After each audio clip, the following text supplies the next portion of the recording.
Olá, pessoal! Estamos aqui em mais um episódio do nosso podcast. Estamos falando diretamente aqui do Frei Caneca, em São Paulo, no terceiro Congresso Injetáveis. E eu estou aqui com uma parceira incrível, que é a Juliana Vaccaro. E para quem não me conhece, meu nome é Thaís, sou nutricionista e faço parte do time da Central Nutrition. Ju, eu convido você para se apresentar aqui para a gente. Olá, eu sou a nutricionista Juliana Vaccaro, sou formada em nutrição pela PUC de Porto Alegre e sou pós-graduanda em nutrição clínica e funcional. Ju, a gente estava aqui num bate-papo voltado aqui para a saúde intestinal. E a Ju comentou que isso é algo bem frequente ali, né, no seu dia a dia. Eu queria saber como que você lida com isso e principalmente a questão de síndrome do intestino irritável, que a gente recebe muitos relatos hoje em dia por conta dessa questão. Então, explica um pouquinho para a gente o que seria essa síndrome e como que você lida com isso no dia a dia dos seus atendimentos. A síndrome do intestino irritável, ela é um distúrbio do nosso intestino, do trato gastrointestinal, que acomete de 10 a 20% das pessoas no mundo, e principalmente a população do sexo feminino. E eu posso dizer que eu tenho a síndrome do intestino irritável, então foi isso que me trouxe mais vontade de estudar a fundo, né? E ver que muitas pessoas possuem esse distúrbio, mas muitas vezes nem sabem que tem. E é muito importante a gente identificar que tem para conseguir tratar da maneira correta, né? É um distúrbio que principalmente vai causar inflamação no intestino e tem que ter as principais causas, que é ou constipação ou diarreia, muitas vezes varia entre um e outro. E traz gases no intestino, que dá muita dor, às vezes acompanha enjoos também. Eu descobri a minha síndrome do intestino irritável há muitos anos atrás, quando eu estava na faculdade, e eu sentia os sintomas ali, passava mal, tinha muita dor de estômago, muita dor no meu intestino, e não entendi o porquê, porque me alimentava super bem. E é esse que eu vejo que é o problema, assim, que as pessoas comem bem, mas mesmo assim tem aquela distensão abdominal e não entendem o porquê, né? E assim, a cada vez a gente vem recebendo, né, esses relatos desse desconforto, né? E para a gente identificar, a gente precisa avaliar esses sinais, né? E além desses sinais clínicos, né, que você percebe ali, você costuma solicitar algum exame ou algo específico, assim, nesses casos? A síndrome do intestino irritável, ela tem um diagnóstico bem difícil de ser feito.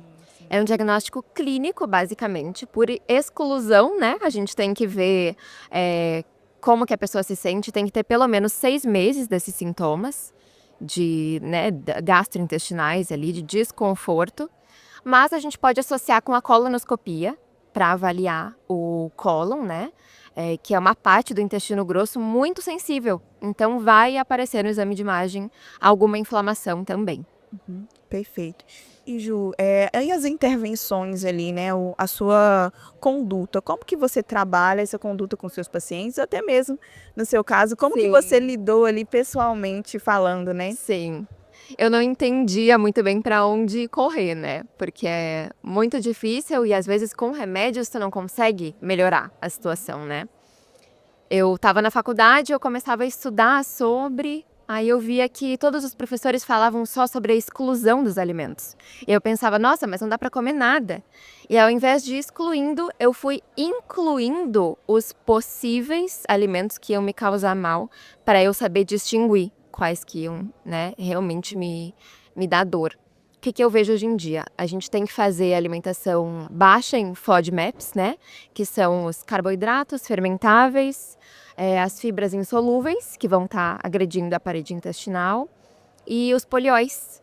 E aí também vem um ponto muito importante de hoje em dia ter muito doce fit, E super né? acessível pra gente, né? Com muito adoçante, mas às vezes esses adoçantes podem estar piorando, agravando o intestino. Eu acho que é muito importante o paciente se perceber, ver o que está causando mais distensão, o que está causando mais dor. Geralmente são alimentos saudáveis. No meu caso, por exemplo, eu não posso comer cebola, eu não posso comer brócolis e couve-flor, são os piores, que vai me dar distensão abdominal. Então, assim, nesses casos que a gente Normalmente a gente pensa assim, uma síndrome do intestino irritável vem de uma alimentação, de uma má alimentação. Sim. Então, nesses casos, você acredita, né, uma pessoa que já tem um estilo de vida bacana, seria mais por conta de alimentos específicos, então, que podem causar essa inflamação. Sim, com certeza. Podem agravar, né? Não existe um alimento ruim ou bom. Existe o ruim ou bom para cada pessoa, né? Porque até mesmo os que eu citei são alimentos saudáveis, são legumes saudáveis. Para mim fazem mal, mas eu já conversei com colegas que possuem também a síndrome e que conseguem, que toleram, né? Os lácteos geralmente pioram. Geralmente as pessoas que têm essa síndrome não toleram bem.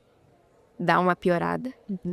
E é isso. E você costuma, né, nesses casos também, trabalhar com uma outra equipe também multidisciplinar para te auxiliar nesse tratamento? Eu acho que é muito essencial a gente falar sobre os gastros e também psicólogos, porque o intestino é o nosso segundo cérebro e se a gente tá mal, alguma questão emocional, de ansiedade, de estresse, depressão, geralmente o intestino vai dar algum sintoma também. Uhum. É, perfeito. E assim, cada vez mais a gente precisa, né?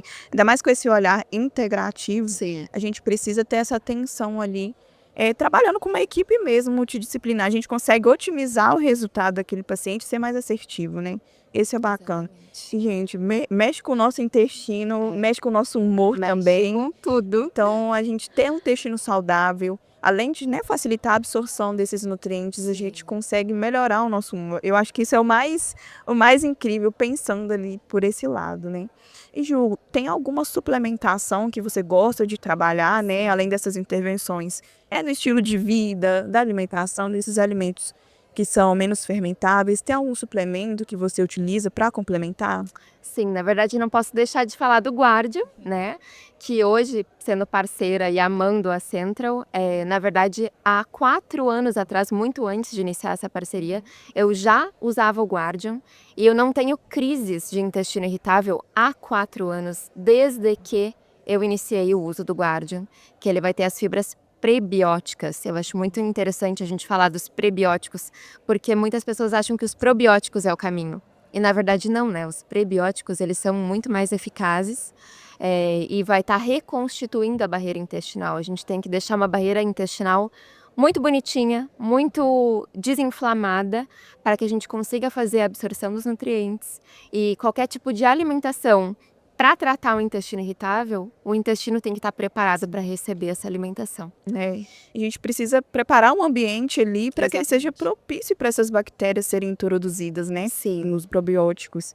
E eu acho muito interessante também, né, igual você falou do guarda, a gente tem essa versatilidade dele de ser em sachê, você consegue levar ele em qualquer lugar.